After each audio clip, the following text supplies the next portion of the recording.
what we can pay for that particular job.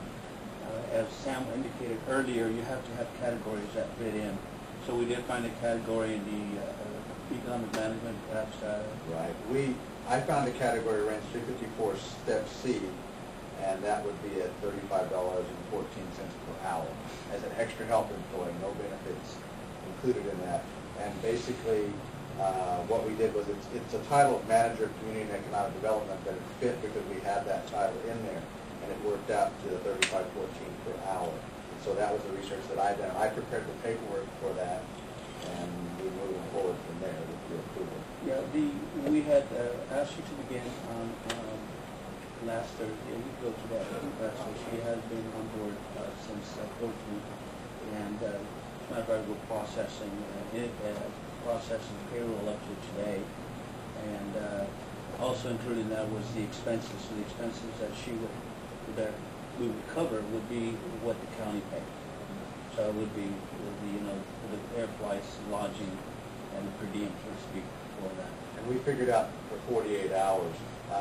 I actually put in a request for 60 just in case that we had any issues with that. But I think it's going to work out to be about 48, I think, overall total hours. And then, as indicated, the expenses would be at the county rate, which is probably the lowest in the state.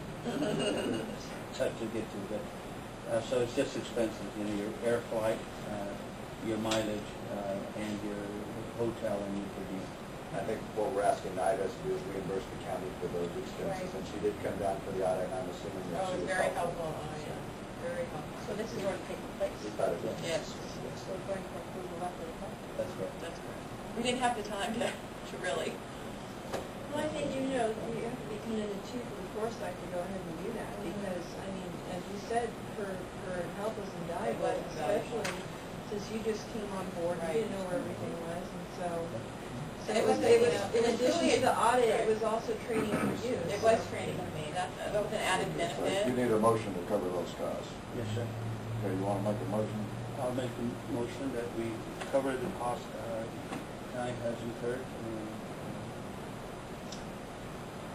Sam, I'm not sure what else we'll need on that. You had mentioned that we might have to have some follow-up from her. Do you anticipate any of that? Because then it would be a little more than 48 hours. Yeah, I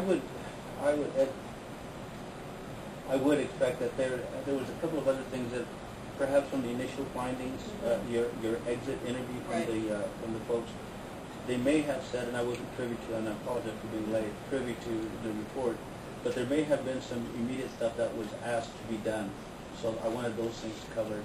In addition, they're going to probably come back with some findings that we may have to respond to and to assist in that, but we could probably come back and do that.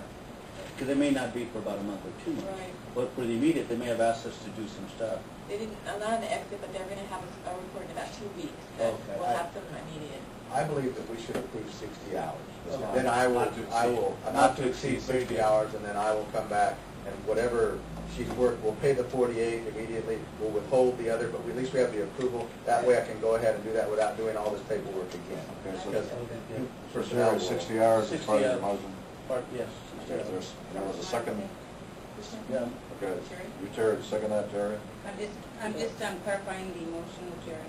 And I think she's ready. Here's a motion to reimburse the county for costs incurred by consultant not to exceed 60 hours and cover the 35.14 per hour and then travel. and the travel. Okay, there's a second to that. Is there any discussion on that motion? Okay, all in favor signify by saying aye. Aye. Opposed? Okay, you got, is this basically the same thing here? No, we're down here now. Okay, we'll move on to item number 8, which is discussing action on the marketing report, RFP.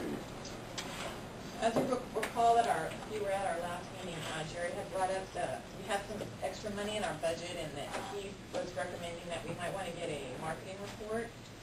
So he went ahead and prepared an RFQ actually with some recommendations and some services that we would need. And so I'll probably let Jerry go ahead and explain that. If you wanted, Jerry, and kind of give us an overview of what you were thinking. one of the discussions that occurred was how the conversation began was that we had about $60,000 that was unspent. I had suggested that we need to utilize those what we call monies that are there, that we think about developing a marketing plan. And the marketing and plan would identify who are the industries that are out there that would be attractive to the site, specific to the site. In addition to that, we would also want to determine get a what they call an enterprise zone tax credit marketing plan, and identify staff, identify consultants out there that can do this on the behalf of the zone. So it'll identify industry, target industries, target retail businesses. It'll also recommend implementing a strategy. So that includes, having those consultants come in and market those tax credits as necessary. So that's what we're suggesting. The city and the area has conducted studies in the past. I've reviewed these studies over the last couple of weeks, and quite frankly, some of them are good, but the rest of the other marketing plans that there are essentially doesn't meet our needs. If you get an opportunity to read them, I would recommend that you would. For example, the Mesquite Lake Specific Plan is basically an environmental document, nothing more.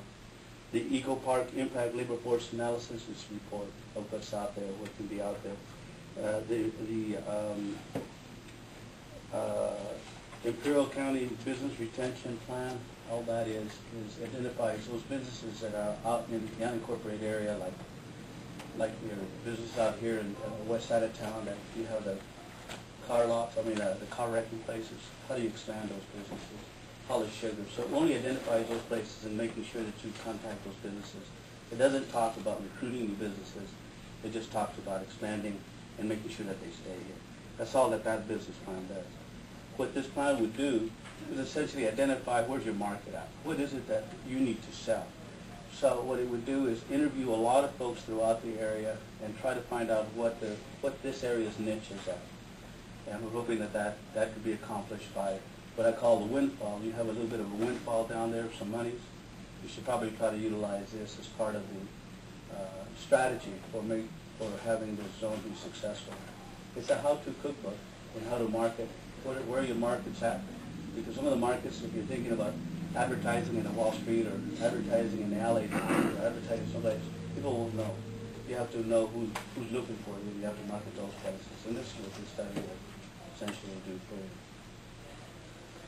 So rather than dwell on that, I went ahead and developed a RFQ, and it's attached for your review. And essentially what the RFQ does is a request for proposals. It would send it out to, the proposal is to send it out to a few people that have done this before, interview them as the board, and then ask them, what is it that you guys could do for us? Have them sell their product to us rather than for us to tell them what it is that we want. They need to know the area, they need to know what best fits us. And if we like what we see, then we'll hire them. We set milestones and criteria for them. Are you going to invite all of the respondents to interview? Or just the top three? Matrix? How is it that you're going to? I'd like to identify, my recommendation is to identify maybe 3 or 4 or 5 people that have worked with enterprise zones before. And if you get, like, say, 8 respondents, you'll take a look at them, do some kind of flow chart or matrix to determine what 3 are potential candidates. Right. Then have a formal sit down and 3-panel interview with each one. Well, I think what we would like to do is probably narrow it even to less than 3, perhaps maybe 5, see if there would be, and then interview the 5. Get an idea of who the most successful folks are that are working within this budget down here that we have down here. I put a 20 to 40,000 as a budget down there. So a lot of folks may not want to do it for that amount of money, so it may limit it. But we only want to invite those folks that we know that have been doing a good job before. Is there any discussion on the item we're talking about right now? Brian, you have anything, City of Raleigh on this? No, I'm ready to go forward with this, and we talked about it at the last meeting.